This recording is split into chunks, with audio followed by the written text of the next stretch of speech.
So far, in looking at integration by parts, we only looked at indefinite integrals, or integrals with no limits where we're just trying to find the antiderivative. What happens if we actually have limits of integration, though? It shouldn't be a huge shock that when we do this with integration by parts, we should still get a value.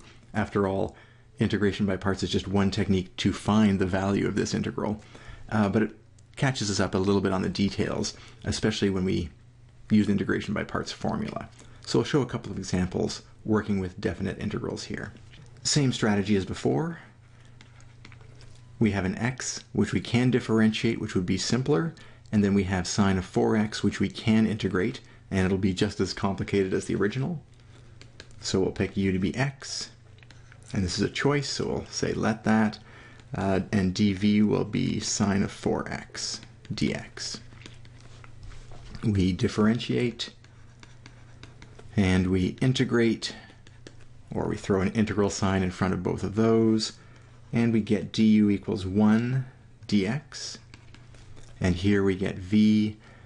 What do we differentiate to get sine? We differentiate negative cos. It has to be 4x though.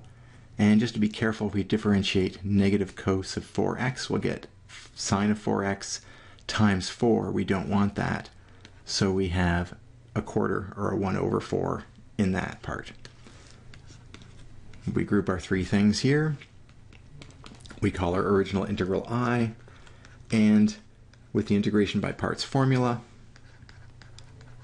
we can reshuffle this and get x times negative cos of 4x all over 4 minus the integral of v, which is negative cos of 4x all over 4 times dx, bracket. And then the one wrinkle is, of course, we were integrating from 0 to pi, but we now have a term that's outside the integral. To be careful about this, to be proper, this also has to be evaluated at pi and 0 and subtracted. I wouldn't typically do this right away. We're going to wait until we have all the integration done, but we can put it in here as a place marker. Remember, this vertical bar means evaluate at pi and 0. We'll do a little round of tidying. Over 4, between pi and 0, we have a double negative, that's a positive, and we can bring the 1/4 out front as well, and then we simply have the integral of cos of 4x dx. And we do a little check. Is this simpler than the original integral? Absolutely. Before we had x's and sines. Now we have just a simple cos of 4x. We can integrate that by inspection. So we'll have negative x cos of 4x all over 4 again. I'll leave this off because we can put it at the very end. We also have a 1/4. What do we differentiate to get cos of 4x? We differentiate sine of 4x over 4.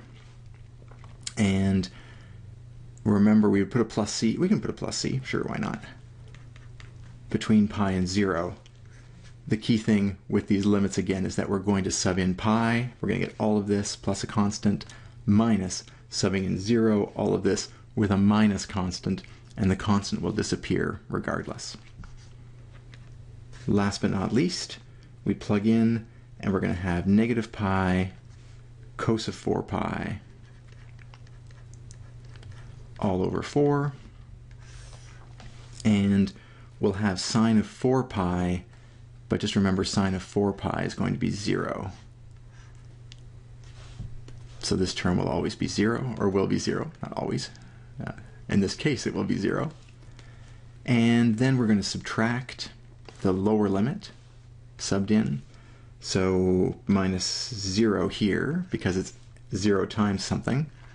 And then we're going to have sine of 0, which is again 0. Well, that's not so bad, actually. So that turns out to be simply cos of 4 pi is 1, just like cos of 0, cos of 2 pi, cos of 4 pi is 1, and we get a final value here of negative pi over 4 as our integral value. The only thing to be careful about, again, is when we have a definite integral, we should end up with a definite value at the end of the day, no x's left. And the way we accomplish that with a by parts formula where only some of it is integrated later is we put the vertical bar indicating sub in pi and 0 for the uv term as we go through the integration by parts process.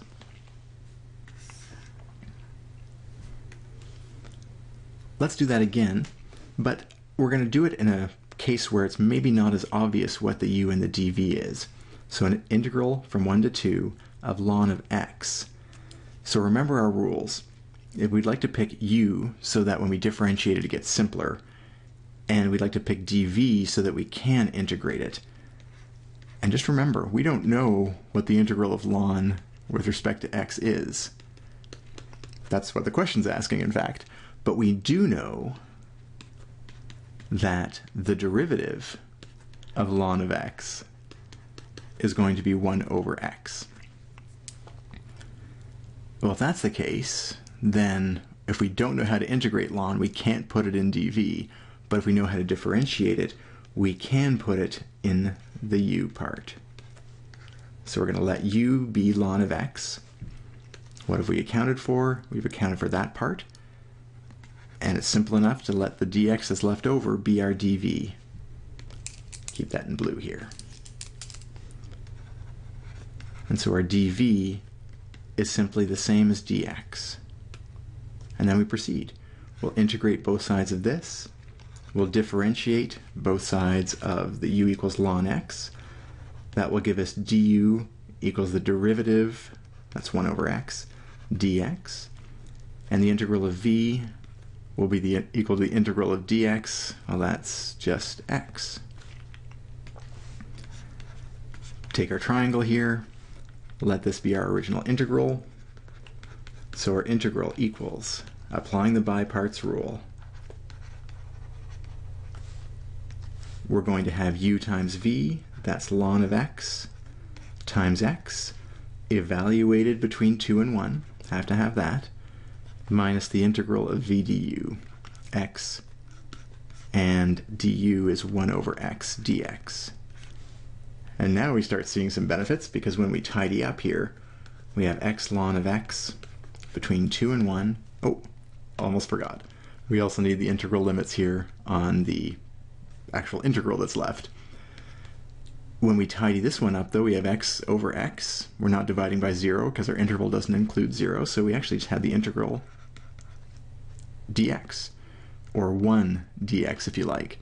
What would we need to differentiate to get 1? We'd have to differentiate x if that's our variable. Again, between 1 and 2. So we'll have x ln of x minus x. That's our antiderivative of ln of x. So we actually know now what the antiderivative of ln of x is. It's this relatively complicated mixture of x's and lns. But now we're asked for the integral representing the area of that graph between 1 and 2, under that graph between 1 and 2. And so we just plug in the values. We'll have 2 ln of 2 minus 2 minus 1 ln of 1 minus 1. Ln of 1 is 0. We can't do much about that. And so we're going to end up with 2 ln 2 and minus 2 plus 1 minus 1 as our final value for the area under the ln graph between 1 and 2. Just because we haven't done it in a while, let's throw the graph up there. Here's ln of x. And we're talking about the interval from 1 to 2. What we've just computed here is the area between that graph and the x-axis on the interval from 1 to 2.